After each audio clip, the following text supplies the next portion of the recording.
silver black and cold to make it out and shit.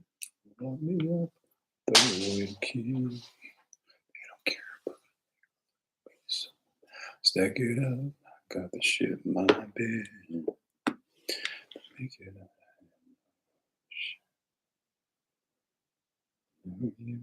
Throw away the key.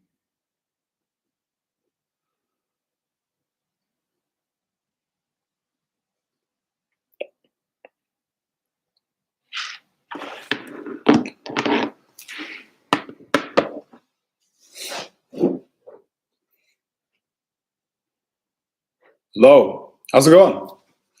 New live stream? Okay, so let's let people join here. In the meantime, you can already post your questions, not a problem. Let me know where you're joining from. Okay, where you're from, age. You know, some of you I know, some of you I don't know. And just let me know. Holla. What's up, Secret Knowledge 65, 75? What's up? I'm good.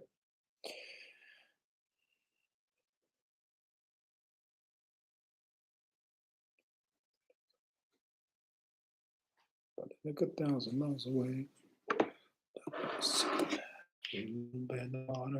Let's go out.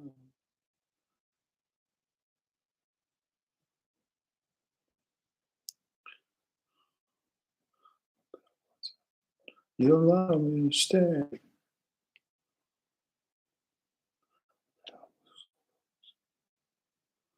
I still be red ones are shoes that I walk in.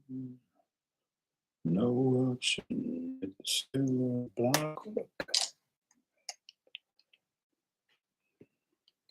Secret Knowledge is from Atlanta.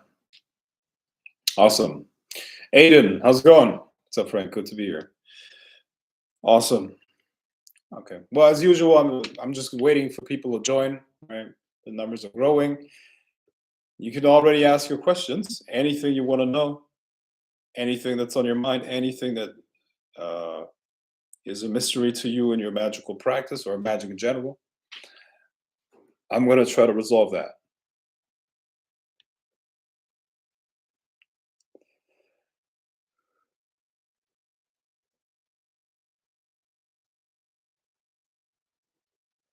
Okay.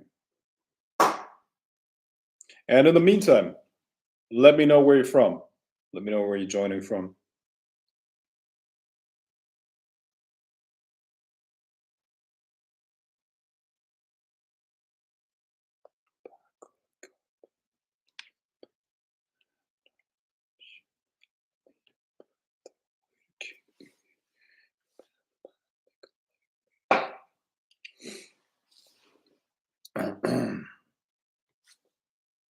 Let's see.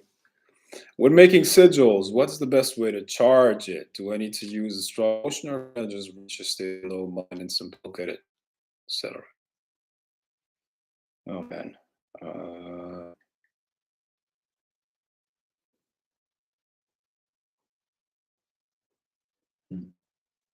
I'll explain that. Well, bottom line, you need the more energy, the better, right? So we're assuming that there's a conscious mind and the subconscious mind, right? And we're assuming that the subconscious mind makes the magic happen. All right. So the sigil is a way of getting the intention from the conscious mind into the subconscious mind. Now, between the conscious mind and the subconscious mind, there is the sensor. Okay, like a block or a barrier, right? So we're trying to get something from the conscious into the subconscious. In order to do that, we have to bridge that gap. That's why we go into an altered state. All right. And when you can go into an altered state and expose yourself to the sigil, it goes into the subconscious mind, right? Anything that is uploaded into the subconscious mind has a tendency, if it's strong enough, if there's enough energy in there, it has a tendency to manifest itself, right? So it really depends on what you want to do. For small things, I don't know. I want Susie to give me a call, or like minor manifestations. It is enough to actually get into an altered state and to expose yourself to the sigil. Like, I don't know, a lot of people like to use sex for that. Okay, while you're having sex, you're not looking at the sigil, but in the moment of climax, you look at the sigil, and then because in the moment of climax you are tranced out, this barrier, this block between conscious and subconscious mind opens up, boom, and you can get the sigil in there, and then it has a tendency to manifest itself, right? Plus, the energy release of the orgasm is going to feed energy into the sigil, or rather the intention behind the sigil, right?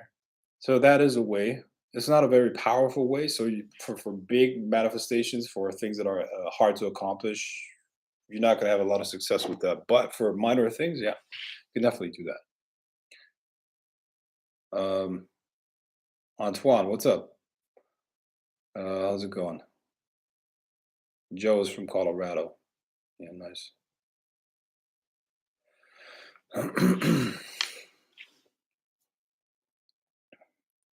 Is listening to music or using drugs such as marijuana legitimate means of accessing the altered state necessary for the retention of the sigil? No, none of these are. No, no. I know that a lot of people talk about marijuana in a sense of it helps me calm my mind. No, it's actually an addiction. It's just it's an actual dependency. I don't buy that shit for one. I don't buy it.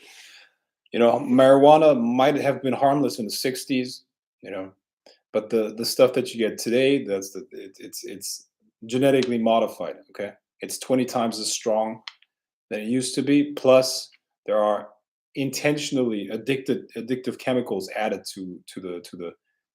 They're sprayed on top of the stuff.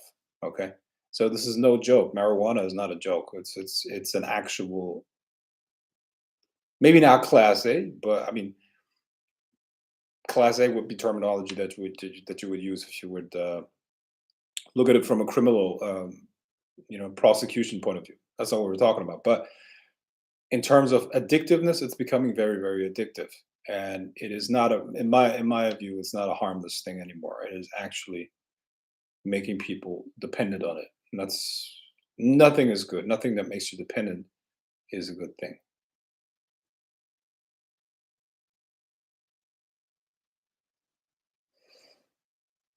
When you use your gaze and start to see colors, is it getting closer to being able to see spirits? Yeah, look, I mean, probably, but don't focus on seeing spirits. Focusing on reaching the right state of consciousness in order to do that. It's all a matter of awareness. Remember, the states of consciousness are just states of awareness. And what you want is you want to focus on being able to reach higher levels of awareness through your meditation practice. Yeah. And well, that's what you need to do. The spirit site and all this stuff is just a byproduct of that. It's actually extremely easy to hear and speak spirits if you focus on the right things, which is expansion of your consciousness and awareness. Right. All right. Good. Um, VUR life. Hmm, interesting. What are the best ways, in your opinion, to reach the altered state? That was meditation. Meditation, meditation, meditation. Learn how to meditate. Hey Frank, good to see you. And how do you detach yourself from aggregories, especially religious ones? You look. You don't really have a choice of not being engaged or being possessed or being manipulated or influenced by an egregory or not. It's just a given. Okay. Now the question you gotta what you pay attention, you increase. Okay, so um you got to choose which egregore you want to influence you, and then you give that egregore attention. You include that into your daily routines, rituals, devotion. You devote yourself to that egregore. That's how it's done. Devote yourself to it. Yeah. With Reiki 2, is it smart to have Reiki feeding into something at all times? I've never done that before. I can't speak on that. You can try it out, but yeah, just try it out. I've never done it.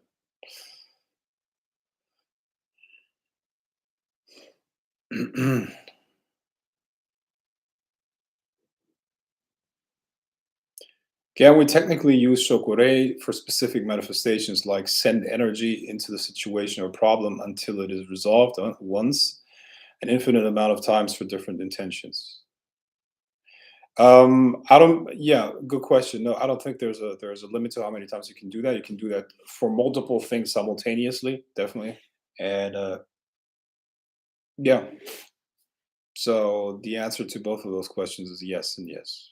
Send energy into the situation or problem until problem is resolved. Yes, an infinite amount of times for different intentions. I think so. Yes. I mean, we're not dealing with a limited amount of energy there. So yes, I guess it would work. Must be. Must be working. Okay, what's up, Frank? Just to put up this. Just to put up this, okay. What is psychic filter that people use in occult terminology and why kids are so sensitive to spiritual phenomena? What is a psychic filter? What is a psychic filter?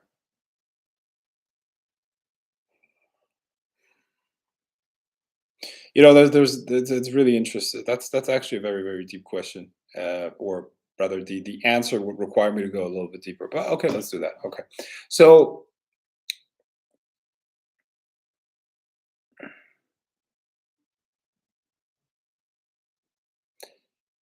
when you look at the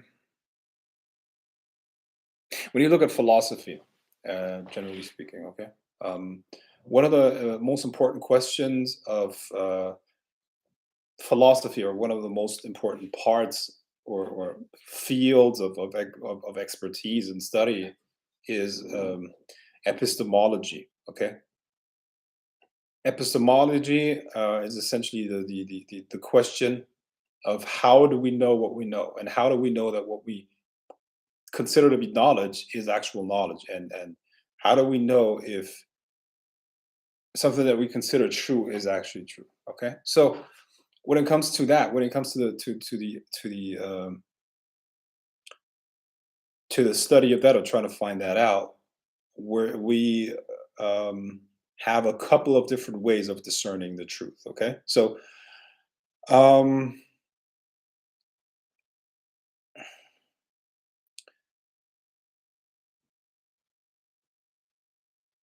I mean, in the very beginning, people were not philosophizing for the sake of finding deeper truths. It was always connected to something phenomenological. Okay, phenomenological means that it had something to do with the actual sensory experience of the individual. Okay, so the idea of a meaning in the world was never disconnected from actual physical, or rather from perceptions and things that could be had and understood through the physical senses. Okay, so the first philosophers were um, engineers, for instance. Okay, and why do I say philosophers? Because philosophy and the occult and metaphysics and stuff like that is very much interconnected. Okay, so phenomenology, phenomenolo-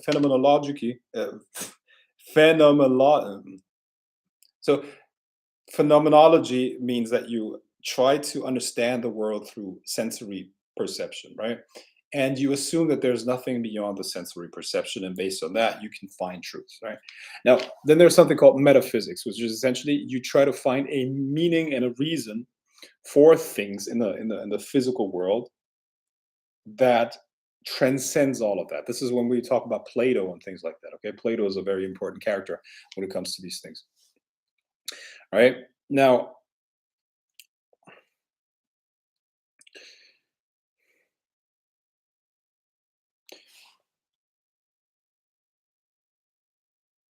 why? And this is a very, very important question now. Okay, so if we assume that the brain has evolved, okay, the brain has evolved, And evolution, at least in a biological sense, is mainly about survival and the immediate environment. Meaning, basically, the reason why we have language is not necessarily to transfer and communicate ideas like this that what we're doing right now. Knowledge, I mean, language is mainly a means or a medium that allows us to talk about the immediate environment, okay, in order to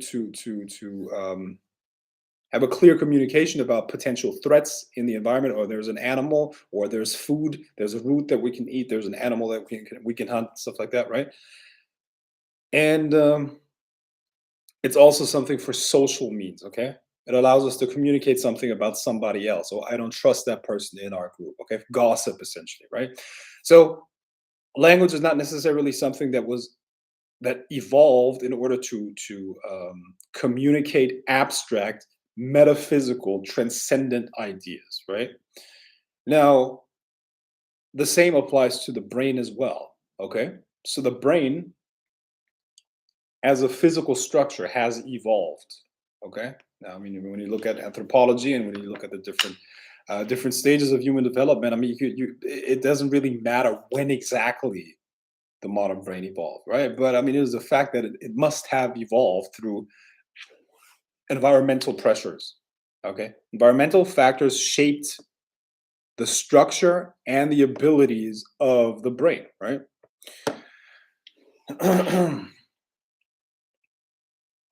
And once again, in a biological, strictly three-dimensional sense and three-dimensional environment, there is no truth, no transcendent truth outside of what we're experiencing, and which is relevant to our immediate survival.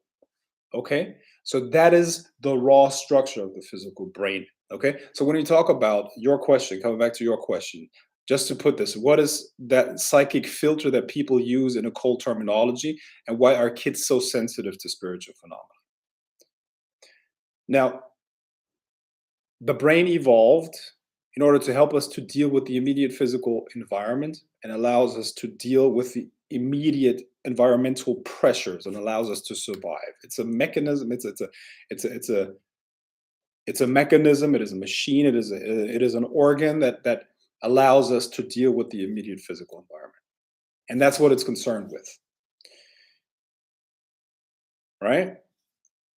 So perception as an adult requires you to deal with the physical environment. And that's what it's been evolved for. It's not evolved per se to deal with metaphysics, something that transcends physical reality. That is not possible. And the brain is not good at that because it is very highly compartmentalized. When you look at an adult brain, and that is not the case with kids, okay? Kids' brain still develop, and they still, you know, evolution is maybe not the right word, but they still develop. Okay, they're still going through developmental steps. With an adult, I think right around the age of 20, 25, something like that, the brain is fully developed, and at that point, it's highly compartmentalized. And at that point, you have a clear and distinct filter between what we call the subconscious and the conscious mind. Now, that answers your question here. When we talk about psychic phenomena, when we talk about psychic perception, we're talking about metaphysics, something that transcends 3D reality. Understand?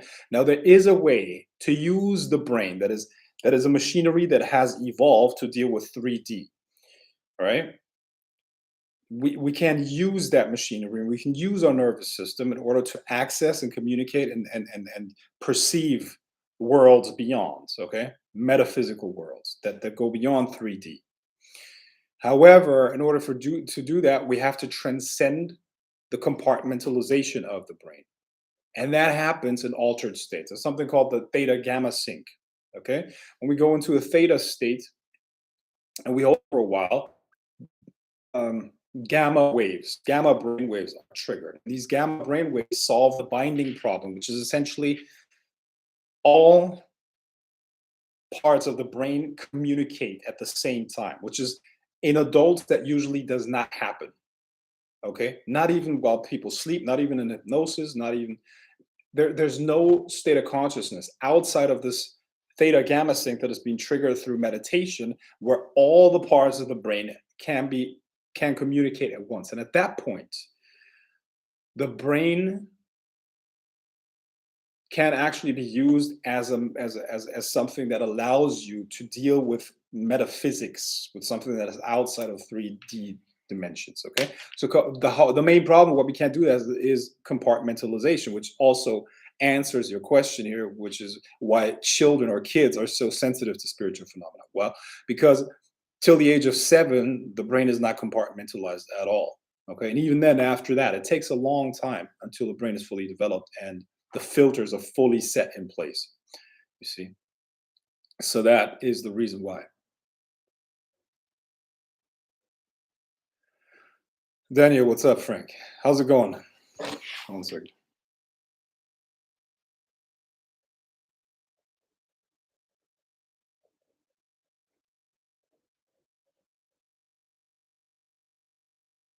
All right. Are there certain objects that are used in ritualistic magic inherently magical, or is it the practitioner which imbues them with power or uses them to streamline their own power? Well, both of that is true. It depends on the object, really. There are objects that can be, through repeated use, they have a certain, they are attached to a thought form and an aggregory that can give these objects a certain life. I mean, I used to have a dagger, for instance. Okay, I still have that dagger, and it was stolen from me. And the person that stole it from me, after a while, gave it back to me because the dagger developed its own life, and that happens with objects that you imbue with a lot of your force. So it became part of my energy field, an extension of my energy body. And whenever the person tried to use my dagger, and of course he was trying to use it against me, he would cut himself, or something would go wrong in the environment. And that happens a lot with magical items that, you know, that you charge. You basically give them consciousness. So we have a physical reality, right? 3D. So you see the dagger or you see whatever other item, and then there's consciousness attached to it metaphysically. Okay, you can't see that with the physical eyes, but with spiritual senses you can perceive that, and that has real physical consequences and physical effects. Okay, so both of that is true. A magical object can actually have consciousness to it and can act magically. Can it give magical powers? Yes, certain magical artifacts are actually, they can give you magical power. I'm a collector of items like that, by the way. I'm a collector of items. It's an expensive hobby. I tell you that. But yeah, there are certain objects, very old objects, you know, um, that can grant you magical powers. Absolutely. Yeah. And they have their own consciousness for sure. 100%. A lot of books like that exist. A lot of books are yeah. I'm working with a magician right now. He lives here close to Heidelberg. Um, very knowledgeable man. He's a shaman and magician. Ceremonial magician, and he's very what's the word? Um, he's definitely a scholar when it comes to these things.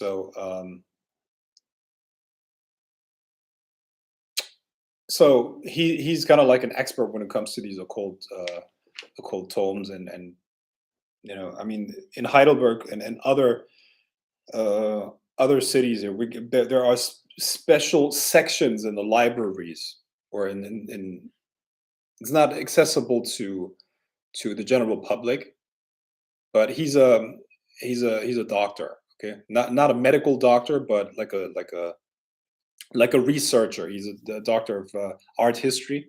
Okay, a PhD in art history, and also a magician. So he gets access to these forbidden libraries, you could say.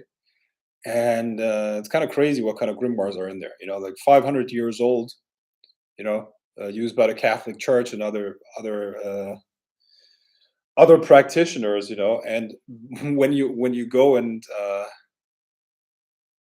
try to rent them or borrow them from the library, they ask you if you really want them, because it's kind of like an open secret that people that use them, they have a very high chance of being found in their homes, but being found in pieces all over the place, not in one not in one body, but their body being like all over the place. So that happens when you use these tomes and use those in the wrong way.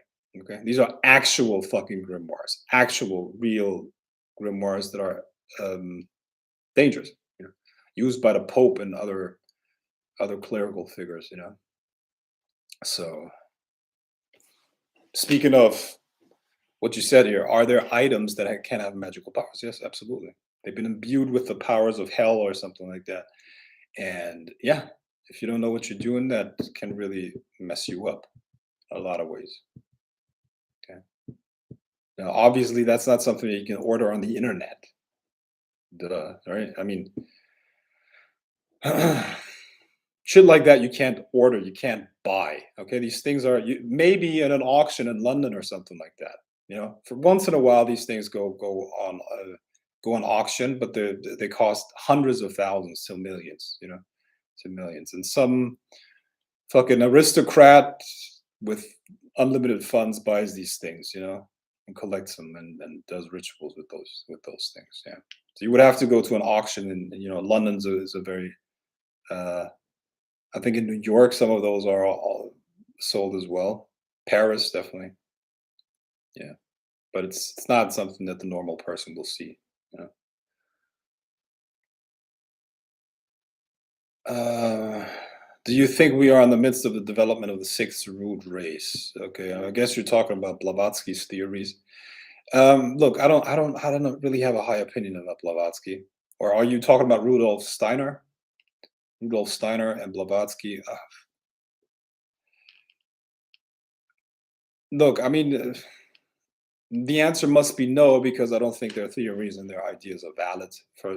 Mostly because it's not their ideas. Okay, it's this is a common phenomenon. Okay, Blavatsky, Steiner, all of these guys, they got their teachings from the East.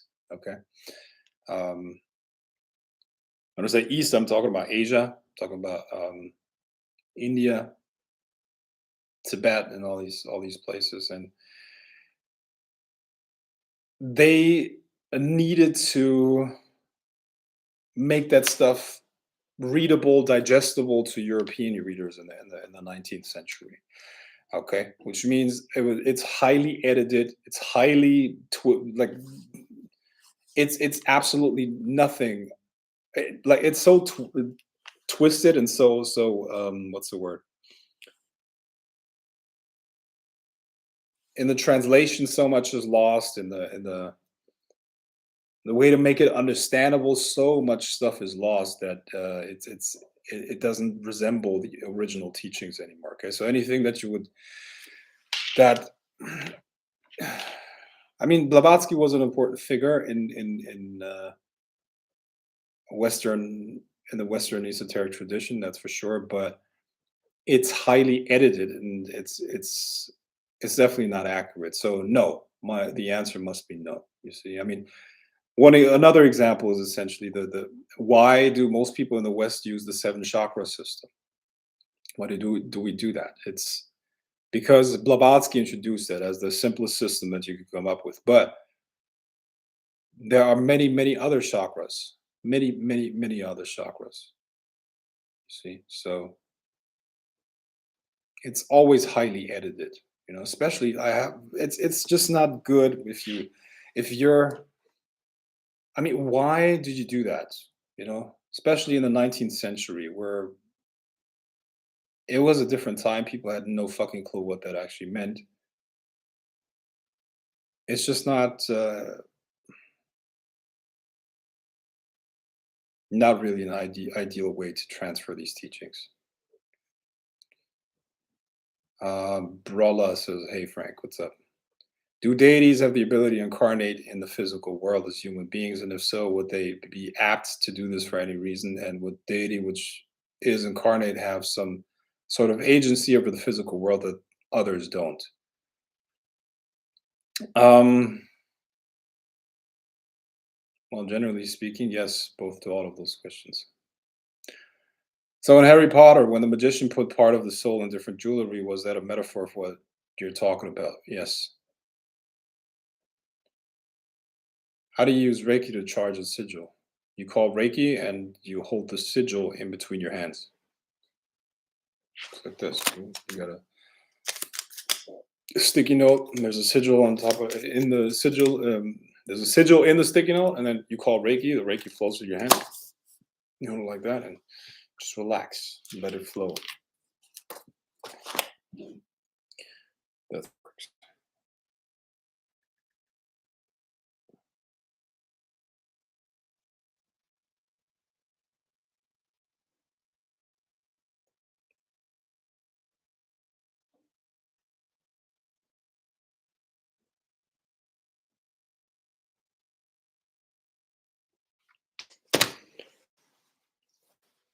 Reiki seems so effortless when I do it. Should I be feeling something?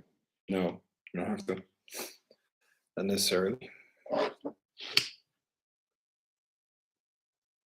Are you seeing results with your manifestations? Are you able to manifest things with it? That should be the only thing that you care about. Why care about anything else?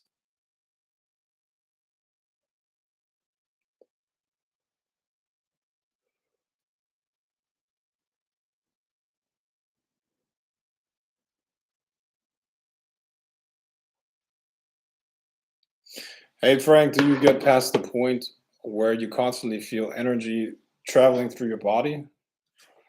I don't know. Not,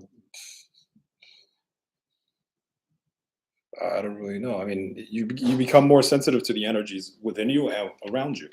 You know, I mean that's the goal. But I mean, you get to a point where it doesn't bother you anymore. That's for sure. I guess. What is the middle pillar used for? Is it related to the chakras? No, the middle pillar is well. Okay, well, what is the middle pillar? First of all, the middle pillar is something that you would do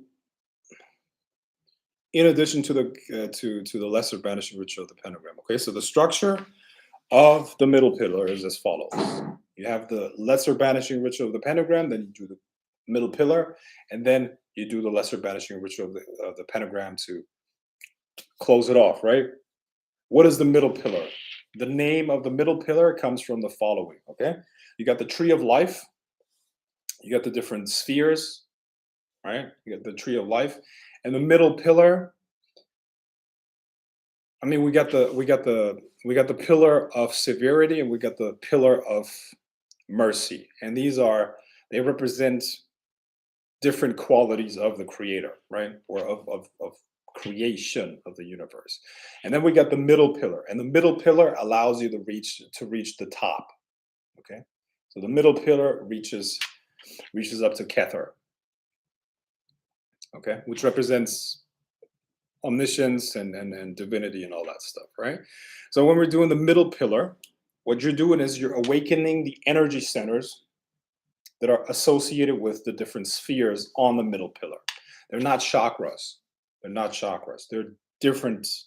They can be, some of them are located close to chakras in the energy body, but they're not identical with the chakras. Okay. And you awaken those energy centers along the center axis, along your middle pillar, because the tree of life is reflected in your energy body and vice versa. Okay. So with this ritual, the middle pillar, you're learning to open up these astral gates that are associated with those Sephiroth, Sapphira, right? And you learn how to draw upon this divine energy that you get access to, and then you swirl that energy through your aura to strengthen it, and then make it more robust and stuff like that, right? And it's a great ritual to learn how to control energy, how to call upon energy, how to open up gateways, um, how to shield yourself, and the aura is going to get stronger and stronger and stronger doing that. So I think it's a good ritual to do, definitely, and it doesn't take that long. You know. If you were to do the middle pillar combined with the lesser banishing ritual, the pentagram, all of that might take 5 minutes, if that. And that's a really good banishing, really good banishing, and you charge yourself. Hey Frank, can you please remind us how to use the Shokore for a specific intention? Do we write the intention out on a piece of paper and then draw? I cannot do that on a live call. I'm not teaching Reiki here. Can't do that. Yeah. So you might want to ask it in an order call or something like that. But this is stuff that is taught in Reiki too. I cannot teach that here, you know.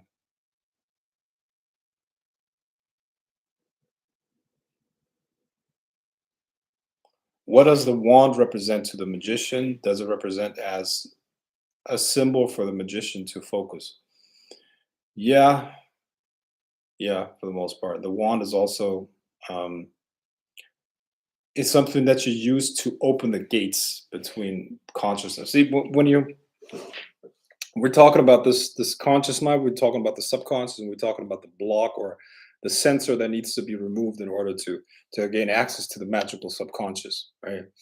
Now, when you go there, when you get that into that subconscious, you can anchor that state. And when you do that often enough and anchor it with your wand, the wand itself or the using of the wand can trigger access to the subconscious. Okay, so so that's what the wand is also there for. Okay. Any tips on meditation, breath work, and how to move the subtle energy bodies? I've been working on my foundation before dealing with rituals. Synchronize it with your breath. The breath needs to be what directs energy. And how do you do that? You just connect your intention with the breath. So you want energy to flow into a certain direction. Just think about your energy flowing into that direction and synchronize it with your breath. You breathe out. Directing energy is directing attention. Where attention goes, energy flows. That's it. Okay. And your breath can charge that, can supercharge the energy flow.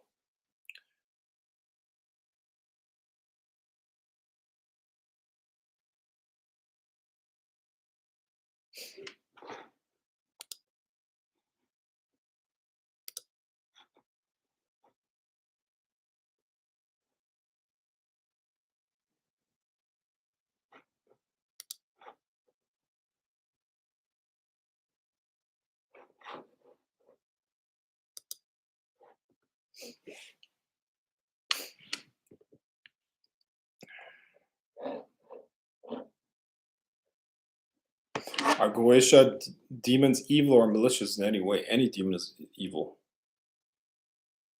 Any demon is evil, 100%. When launching a new business, what is the most important to empower it energetically beyond the practical mundane stuff? Oh man. Any, I don't know. I don't know. I don't even think that magic is the best way to approach a business. To be honest, I don't even think that's the best way. I mean, you know, it's not the best way to do that.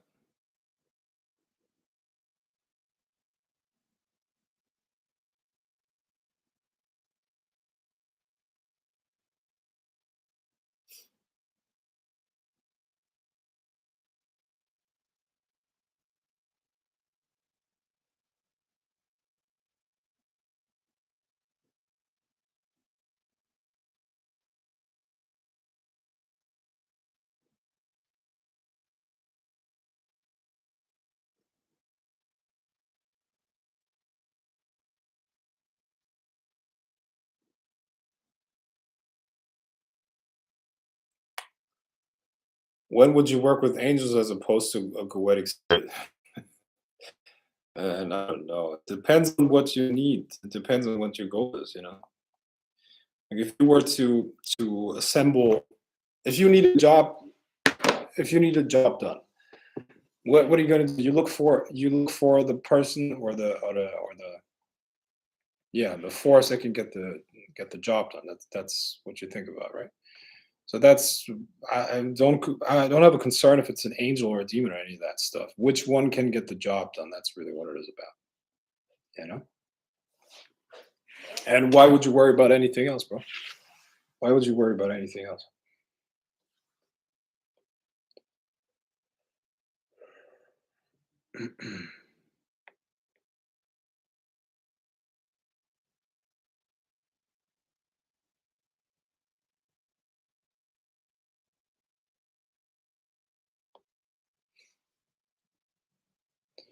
What would be a good way to work with Olympic spirits? Okay, well, for those guys, you need to know what is associated with the planetary energies that they represent. Okay, so you would have to know what Jupiter stands for, what is ruled by Jupiter, what is ruled by Venus energy, what is ruled by Saturn, and stuff like that, right? And then you call those spirits. You're probably going to use the main ones, right? Guys like Betor and Hagit and all of these guys, right? And they can help you with the different areas that are represented by the planet. You know? Is Carl still doing that meditation program? Yes, I'm actually waiting for some promo videos of his, and then we're going to start promoting that.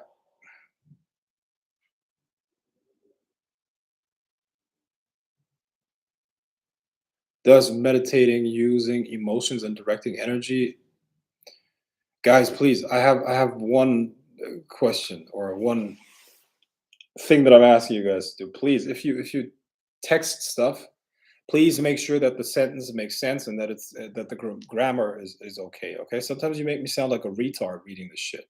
That's that's embarrassing, man. For real. Okay. So please try to make it a good sentence. Does meditating, using emotions, and directing energy is the best way to create talisman? And would you ever make talisman, amulets, or specialized jewelry for clients in the future? I don't think I will do that just because it's not worth my time. One of the things that we have to do is we have to allocate our time in a smart way. So my time is worth a lot of fucking money right now. Okay, so if I look at my income last year, and by the way, I'm not living through the Grail of the Serpent. I make money through the Grail of the Serpent. This is not the my main income, but so you have to look at your income, and let's say you work 8 hours a day. I work way more than 8 hours a day, but like let's assume you work 8 hours a day. You look at your income, boom, you can break it down. We're 8 hours a day. I work 7 hours a day, a week, and then you break down what your hour is worth. Okay, and if I would create a talisman for somebody and then an amulet, and I'd have to send it and ship it throughout the fucking world, and for whatever that is, that's not worth my time, seriously. Or I'm gonna have to make it really fucking expensive for the client. All right. Now, when it comes to ritual for hire, if any of you guys is interested in hiring me for a ritual, then uh, it has to be a ritual that is interesting, that makes that is interesting. For instance, the other day, Saturday, I got notice from a client of mine. He hired me for what was that? He wanted to get hired on a project um, to become the marketer for the ticket sales. Okay, and it's a seven-figure deal and stuff like that, right? So I got hired for that. Sure, I can do that absolutely because I'm gonna get 10% of whatever's out there, right? Plus, in the next step, um, there's a oil deal, a deal for an oil company. There's a shitload of money in that as well. So yeah, of course I'm gonna do that because that's worth my time. So, but I put a video out at 2019, I think, in 2019, where I told people I'm not gonna do baby shit anymore. This is just like, why would I do that? Like, put yourself into my shoes. Why would you do that? If you can actually create ritual, if you can actually use magic, if your magic is actually real, my question to you would be, why in the fuck would you do baby shit like that? Right? I mean, just logically, you know? And then the next question is now if somebody is offering to create talismans for you for like $10 a piece or $20 a piece, or wants to do a reading for you for I don't know, $20 a reading, $30 a reading. Now, if that person is such a powerful magician, why the fuck do they do that? Now, if so, that's either Mother Teresa or a fucking or a scam artist. You see, so it's really common sense. So, by the way, if you are if you are interested in getting me to do rituals for you, then it has to be something really interesting. Okay, something interesting, something big. Okay, just make it big, and then I'm all for it. Absolutely. It has to be legal too, though. Okay, it has to be legal too.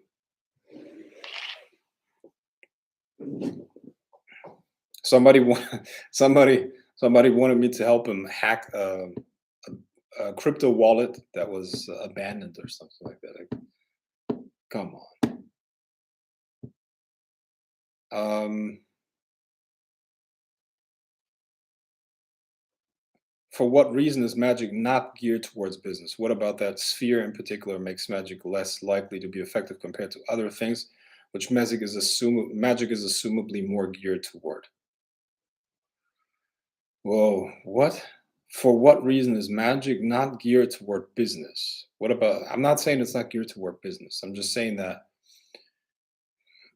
magic is like something that supercharges things. Okay, so you're talking about business. A business is a system that allows money to flow from wherever to you.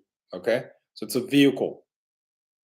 It's a vehicle. It's like a pipeline where water flows through it. Okay, it's like a pipeline that the water is money. Okay, so um, let's assume the pipeline is all messed up. It has all kinds of dents in it. Okay, it has all kinds of dents in it. The magic would just trying to be or trying to push more water through that, like more water at this in the same interval of time. Okay. So on the other side, there's not more that's going to come out of it. If that makes sense. Okay. Unless you fix the dent, no matter how much force and energy you put in here, the output is going to be the same. Okay. So once you have a great pipeline, and once the dents are removed from the pipeline, then yes, okay, more energy flow, which what is what magic does. Okay, it increases the energy flow. That's going to help with the output. Okay, but if the business, which is the pipeline, remember, is not structured well, the magic's not going to do that much because the channels are not open. You can't even handle the inflow. You know, so there's more to it than just doing a ritual. What about that sphere in particular makes magic less likely to be effective compared to other things which magic is assumedly more geared toward? I'm not saying that you can't do money magic. You can't do money magic, and you can use money. You can use magic for business. Absolutely. Okay. It's just about good answer. Yeah. Get my money magic mastery program. Okay. Get my money magic mastery program. A lot of stuff is explained there, and I get it, man. It's basically uh, nobody talks about this, and everybody has to reinvent the wheel when it comes to business, right? Everybody has to reinvent the. Why is that? Why? You know what would be great? Such like a toolbox where business is turned into like a science, where everybody tells you what is necessary and what is needed, right? But as of now, as far as I know, people reinvent the wheel. Everybody just tries and tries and tries, and then by accident they figure it out. With a lot of people, it's not codified though, so they can't teach it either. You know,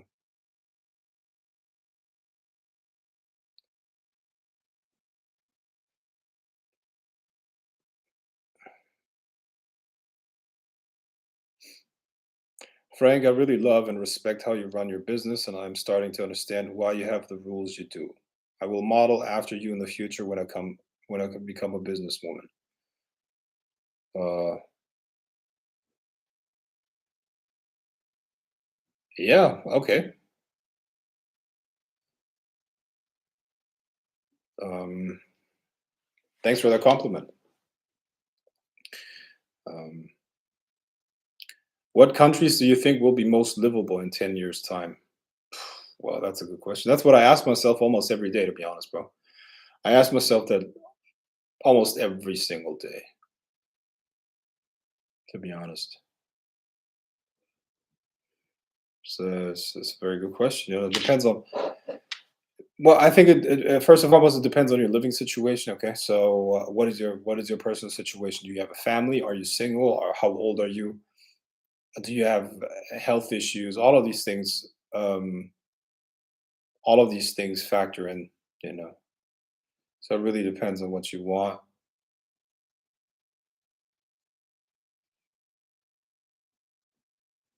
You know, so it's really hard to say what countries will be the most livable. I really can't tell you. Depends. It really depends on the person. If I knew more about you, if you could tell me your age, your living situation, and the living situation in 10 years, I could give you my opinion. But right now, it's really hard to answer. Um,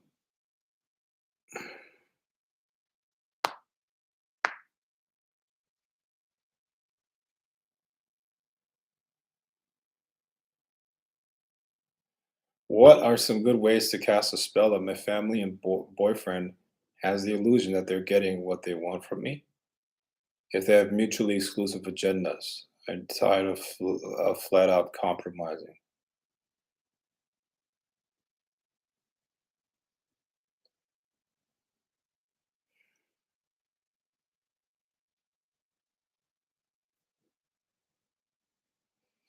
What are some ways to cast a spell that my family and BF have the illusion that they're getting what they want from me? If they have mutual exclusive agendas. Well,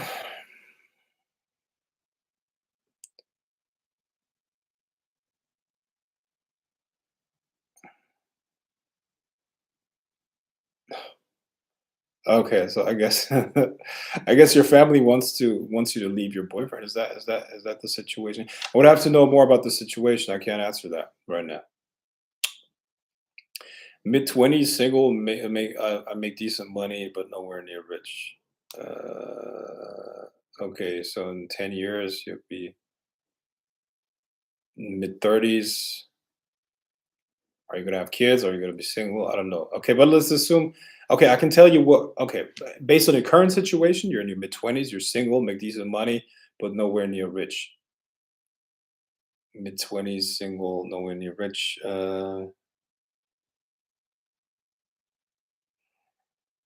Assuming you make multiple six figures, it's probably Dubai. Dubai would probably the best place. Would probably be the best place for you because it's extremely business friendly and like tax wise, you're just able to build up a lot of money because you're saving so much in taxes. Dubai, yeah, like I said, Dubai is a great opportunity. I'm actually looking into Dubai myself, to be honest, as a winter residence. Um, I'm probably gonna live in Dubai in yeah, as a winter residence. I'm looking at that. So like get a place in Dubai, because winter in Europe is just fucking depressing, man. I'm telling you, it's harsh. Um, and in the summertime, I'm not completely sure yet. And there are different locations that I would like. I like London. London is a good place to be at. It's an exciting city. Lots of stuff going on there. You know, there are a lot of cool cities in Europe. A lot of cool cities in Europe. So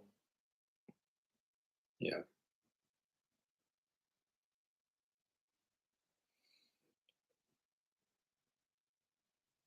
I don't know how London's going to be in 10 years from now. Though. London's not. London's becoming more and more dangerous. I guess so.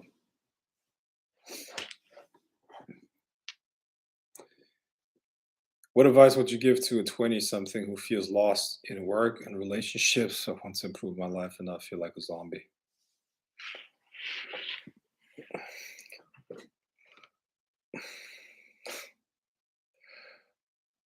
Okay, first of all,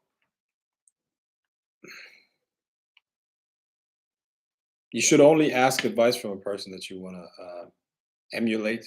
You want to end up where they are. So, assuming you want to end up where I am, or if you're interested in living a life that I live, my lifestyle, then I can give you the following. If a 20-something who feels lost in work and relationships.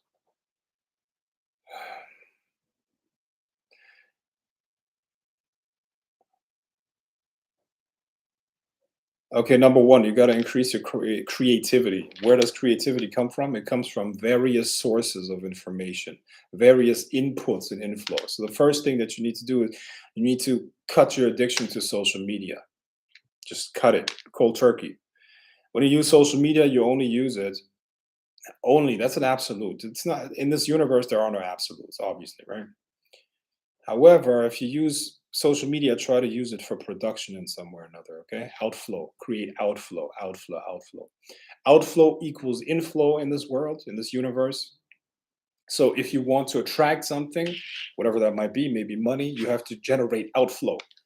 It's going to be in direct proportion. The more outflow you create, the more inflow is going to come. Yeah, good. This is also the problem that people have with sales. People, when they talk about sales, or when they talk about business, they always seem to picture this individual in their mind that they're thinking about. This one lady or this one guy that they're trying to sell something to, and they're always like, and that's why it's the end of the world if that person doesn't want to buy from them. That's not the point, man. You're dealing with the universe. You're only dealing with the universe, and these people are just expressions of the universe. So what you need to do is you have to know that outflow equals inflow. So if you want to inflow money, if you want to have it inflow, you just got to create outflow, energy. It's all energy. So you just create outflow, outflow, outflow. Okay. Now I'm not talking about hustling 24/7, because that's the amateur level. That's stupid. Working yourself to death. You got to work with brains. You got to use leverage. You got to use leverage. What is leverage? Employees, systems. Systems are the internet. That's leverage. Okay. Automation. That's leverage. All right. Can't just be in the hamster wheel running all 24/7. Right. But so know that inflow equals outflow, and the outflow must be quality. So how do you create quality outflow? You got to be highly creative. How do you become highly creative? The basis of creativity is inflow of various and very diverse sources of information and knowledge. Okay. So you got to educate yourself, make it your hobby. Knowledge has to become your hobby. Education. And I know you've been to school and you hate education because school was shit. I get it. I understand. They've really messed up in school. I understand that. But you gotta, like, what are you doing right now? You're getting educated on something that's interesting, right? So you gotta develop your thirst. You gotta rediscover your thirst for knowledge, your curiosity, and make that your hobby. You got a phone. You need books on your phone. You need ebooks. You need audiobooks. on your phone and you use that. That's your entertainment. That's your entertainment. Now, I'm not saying that you can't watch videos, but try to make those videos educational. Just be curious about the world again. And there's something crazy that's going to happen. You just have all of this input of various interesting things, and then this is going to be an amalgamation in your subconscious, and then you won't believe what you're going to be able to share with the world, and then make it a rule that you always deliver, over deliver. What does that mean? Outflow equals inflow. Okay, so don't just be helpful with people that you can benefit from. Okay, get into the habit of sharing whatever you can with people. Okay, don't be greedy with your knowledge. Don't be greedy with that. So what you do is you basically listen to people and listen for problems that they have. Listen for problems that they have, and then try to solve the problem with the existing knowledge that you have. It doesn't have to be you having the answer. It can be, I know somebody who knows somebody who knows somebody that can solve your problem. That's enough. That's another like deposit in your account. Okay.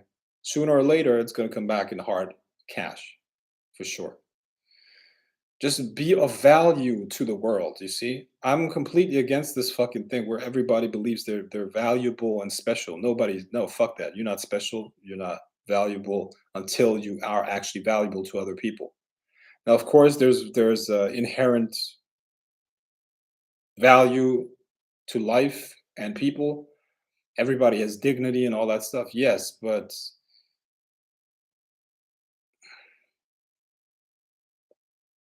I mean, how do you measure self-esteem? How are you going to measure self-esteem if it's not about how much you benefit other people or how much other people benefit from your existence? I know this is very much against the mainstream right now. It's very much against the stream. Everybody's teaching people to love themselves no matter what, no matter who you are, no matter how. It's bullshit. It's narcissism, okay? It's narcissism. It's really bad. It's really bad. Don't do that. Okay. And we're not.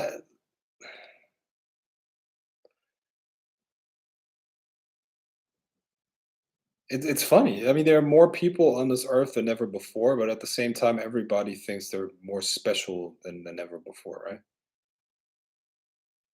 Now, how the fuck is that going to happen? Personalities are not that diverse or varied, if that makes sense. Okay, like you are actually you can be put into a category of or into a cluster of personalities. Have you ever thought about that? You're not a fucking snowflake. You're not a snowflake. No matter how good looking you think you are, there's somebody else that looks better, way better. Okay. No matter how many times you're going to tell the world that you're a queen, that I'm like, oh, I deserve this, I deserve that. Well, how? How so? Just talking about it and speaking it into existence is not going to work. Okay. So just get rid of that idea that the world owes you anything. Just get rid of that idea. The world doesn't owe you anything. Doesn't owe you shit. You you gotta earn everything. Inflow equals outflow. Inflow equals outflow. That's it. It's a universal law. Okay? So that should motivate you. That should motivate you.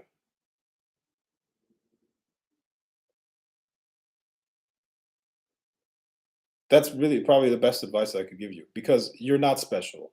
I'm not special. We're all not special. We're all equally worthless. Okay? That's what it is. It's just what it is. Like look at history. How many people came before you? How many people are going to come after us? We're all equally insignificant and worthless. Okay, let's start there. Ground zero. Boom. We're all worthless.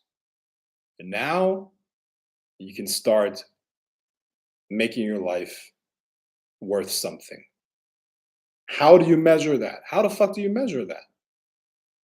Let's say look at all of history, all of human history. Trillions, I don't know how many fucking people. A lot of fucking people, right? Absolute majority lived, died, and nobody remembers. Zero. Now there are few people who are remembered. Now, how are they being remembered? Why are they being remembered? Because they had an effect, an impact on the world. Overwhelmingly, they had a positive impact on the world. The people that we remember had a positive impact. And how do you define that? It's value to other people. Be of value to other people. That should be your measurement of how valuable you are. Yeah. Because everybody has desires, everybody has dreams, everybody has a personality, everybody has quirks, blah, blah, blah, blah. It's all horseshit. So what? If you ask most people about their personality, you know what they're going to say? Well, I like this movie. I like my coffee lukewarm. I like chocolate. Like seriously, last time you went on a date, all right? Last time you went on a date and asked the person for their personality, and they wanted to sound so special, right? They wanted to sound so special, and they told you about um, I like mayonnaise. I like mayonnaise. I don't like ketchup. I like mayonnaise, right? Like it's a completely irrelevant bullshit, you know. But we live in a culture that feeds narcissism, narcissistic tendencies, so that they can sell you shit. That's the whole sequence behind it. Okay, that's the reason why they tell you you're so special. Listen, if you're so special, you should buy this because this um, these sticky notes, really complement your personality. Let everybody know what kind of a special individual you are by using these sticky notes. Buy these sticky notes and show everybody that you're special. You're a princess. Oh, let me show.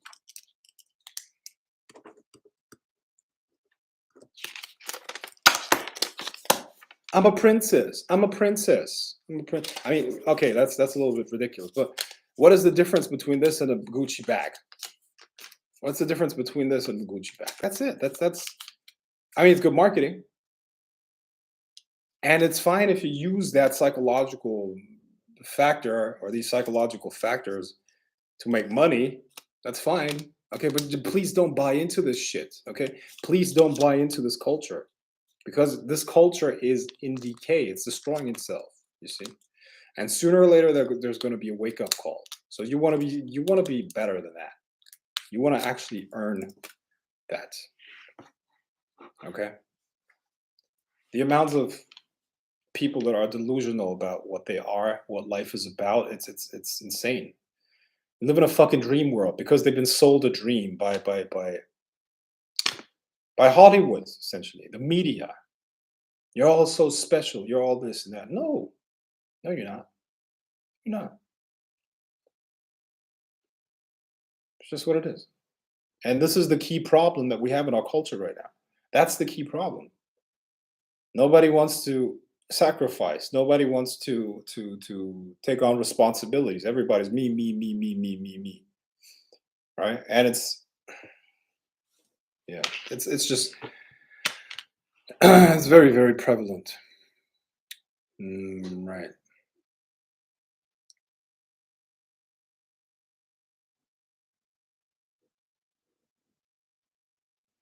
What is your morning routine? What would you recommend for us for a magical practice? Some form of physical exercise and then meditation. Yeah, and I don't eat for the first part of the day. Like at least I don't eat anything for the first 10 hours of the day because it messes with like if you I think your mind and your body operate optimally if you got an empty stomach. So I try to keep it empty as long as I can, and that's different from being hungry.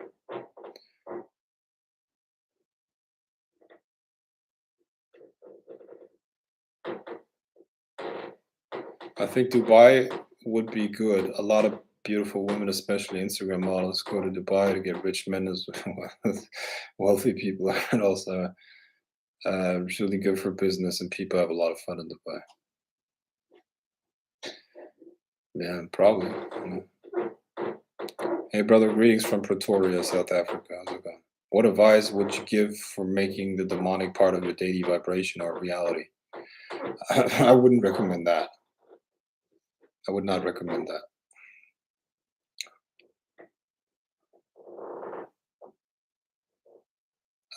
When life gives you a proper beating and you face emotional mental storms, how do you stay centered and stable until things calm down again? I'm not a therapist. If you got problems with emotional regulation, look for professional help. I'm not a therapist. Okay. I'm not here um, to help people with mental problems. This is not my intention.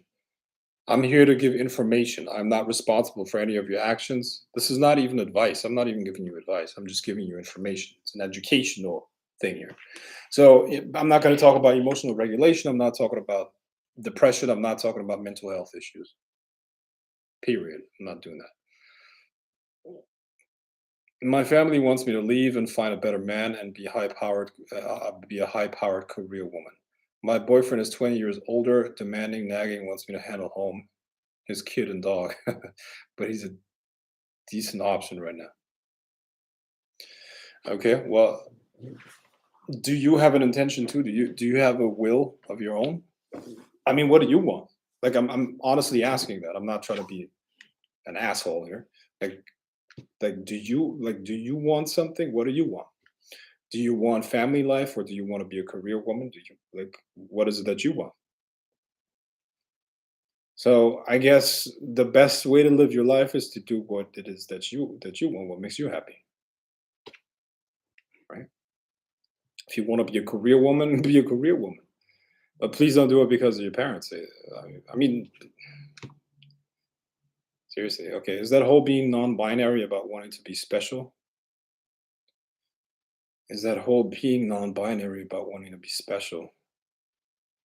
Honestly, I think that goes a little bit. I'm not really qualified to talk about that. So anything that I would say here is, um, it would be a personal opinion, I guess. I mean, being non-binary. I heard that there's a correlation between people being highly creative in terms of like the weird stuff, like the let me put it like this. The people that have a hard time creating a coherent identity, especially while they're developing. Okay, so before the age of 25, um, the people that don't have a solid identity and they have a problem creating that identity, they're also um, usually the ones that you will see with piercings, green hair, and pink hair and all that stuff, right? So these people, generally speaking, don't know their place in society, if that makes sense. Okay,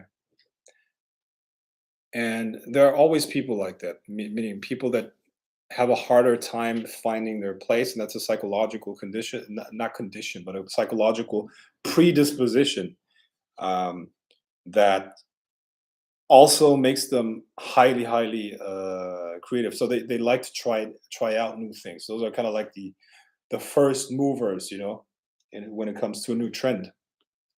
And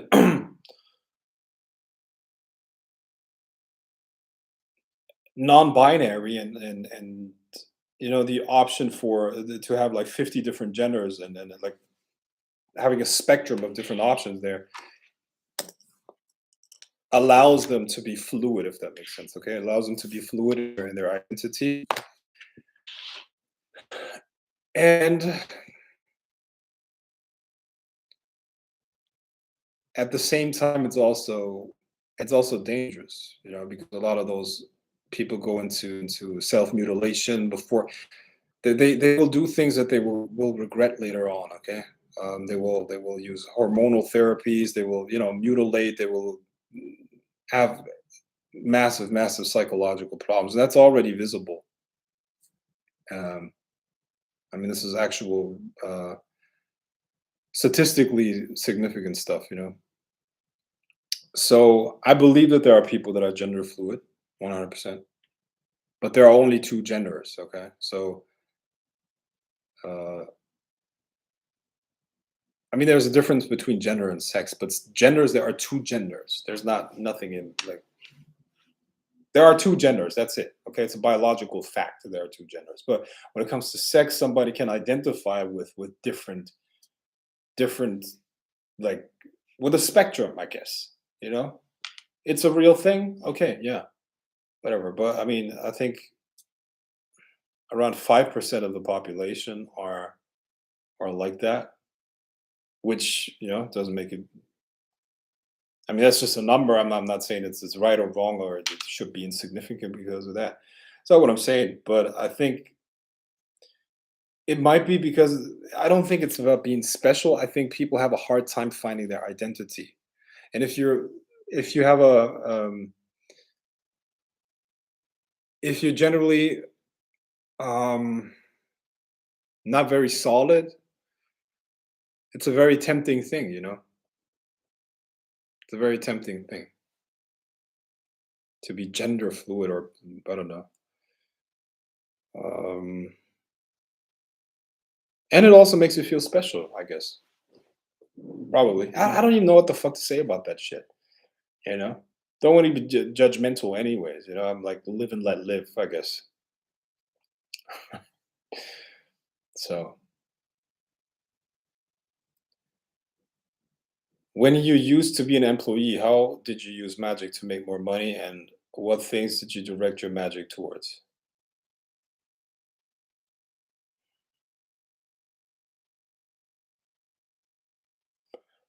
Well, the last job where I was an employee, I was a financial advisor, and I was managing money for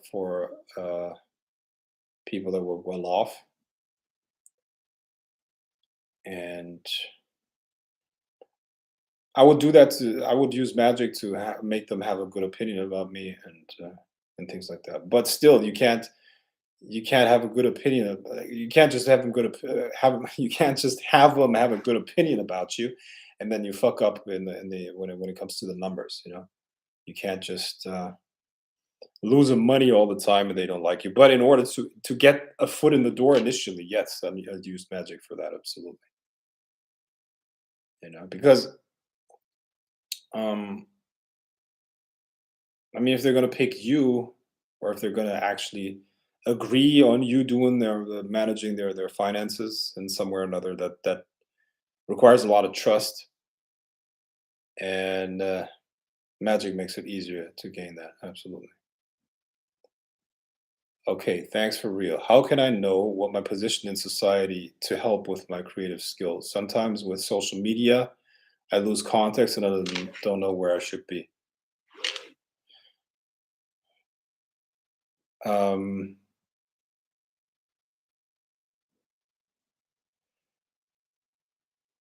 hmm.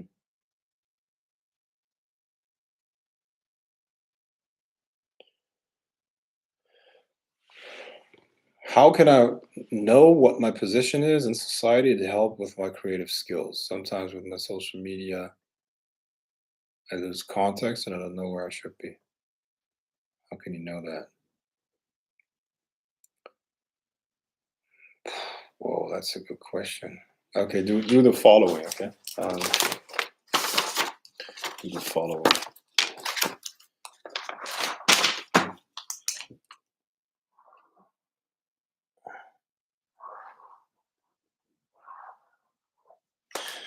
You draw three circles. Okay, first circle is what was your best subject in school? Okay, best subject in school, because that generally tells you what you're naturally good at. Okay, best subject in school. Then number two, um,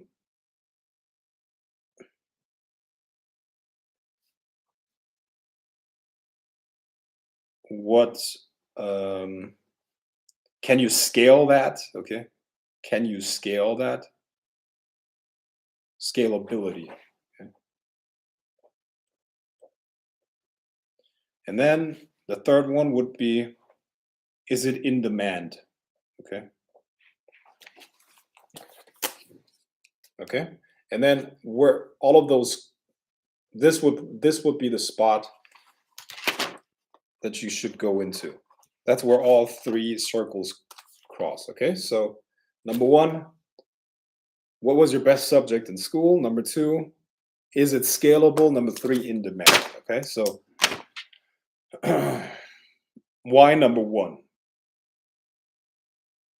Because if you're good at something, it's gonna be fun, and you're gonna be good at it, and you're gonna be able to create quality outflow. Okay, because in order to make money with something, you need to be good at it, right? And then number two, is it scalable? Why does it have to be scalable?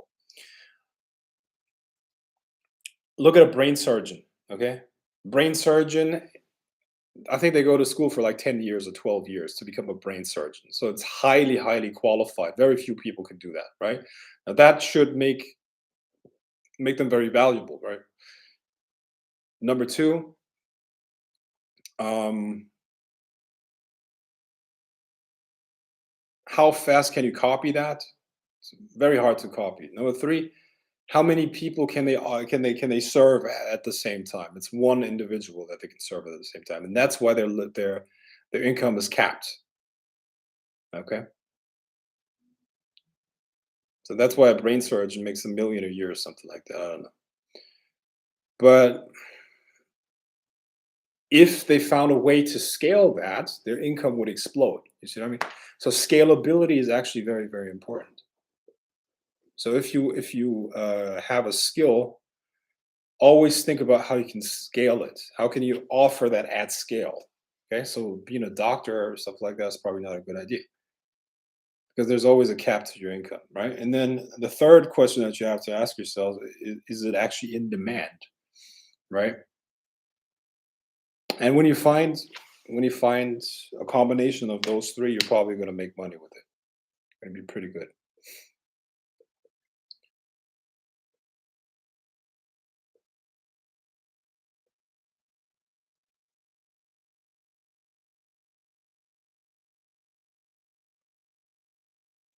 Is your guardian angel your higher self? No, I wouldn't recommend. No, I don't think so. Damn, Frank, your life is interesting. You accomplished all this stuff by your age. You're still young. You are a powerful magician. College, then had high power jobs, and know all of this book knowledge. Also from business. Yeah. Uh, I'm not young. I'm 37 years old. I'm 37 years old. I've had some time on this planet. It's not like I'm 15, 20 years old.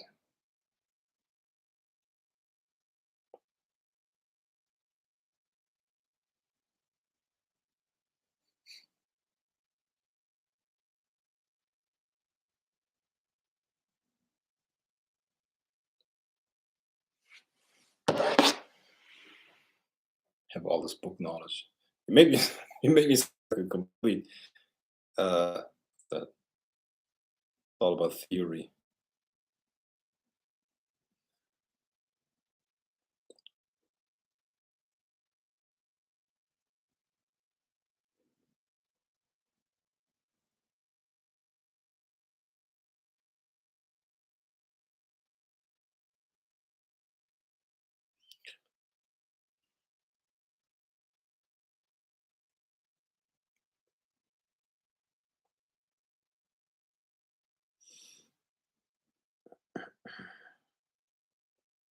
All right. Good. I'm gonna wrap this up. I think um the questions are answered for the most part, at least I don't see a lot of new ones coming in.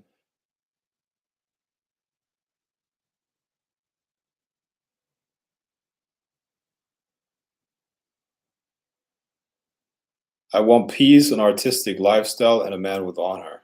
I might be fooling myself into thinking I have the first. And the last.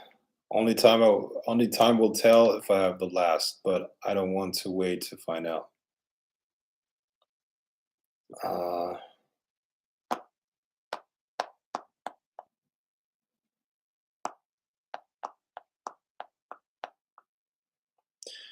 Look, I think if a man doesn't have a spiritual practice, he doesn't have a connection to. I mean, in order to be honorable, you need a lot of power. Okay, it takes power to be honorable, and if a man doesn't have a spiritual connection, it's impossible to have that kind of power because then he's too fragile. He's going to be dependent on the world. Right? The only way to not be dependent on the world is to have a connection to something higher than oneself, and that is spirituality. So, if I was a woman, I would try to find a man that has a spiritual connection, a true spiritual connection. That's what I would do because that's a truly powerful guy. I'm not talking about one of those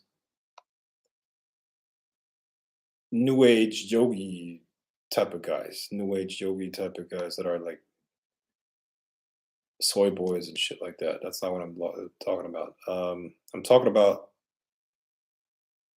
a real man that is also spiritual. Okay, and what determines if he's a man or not? Well, what is the number one quality that a man has? It's his capability for violence. Okay, a man that is not capable of violence is not a man. Okay, so you should check to what extent he's capable of protecting you. And when I say violence, it's not just physical violence. It's,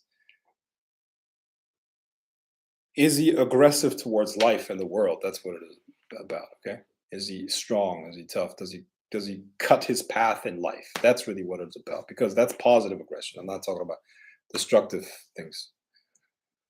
That's what I would look for. A guy that is powerful, that is strong, that is aggressive towards his goals in the world and stuff like that. And when I say aggression, once again, it's about positive, creative aggression, not being angry with the world.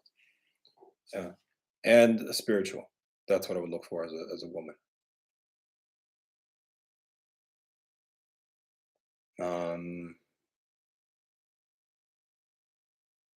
so spirituality is the best antidote to degeneracy. It says a lot about modern society. Yeah. All right, guys. Hope you got something out of this, and I'll talk to you soon. Be well.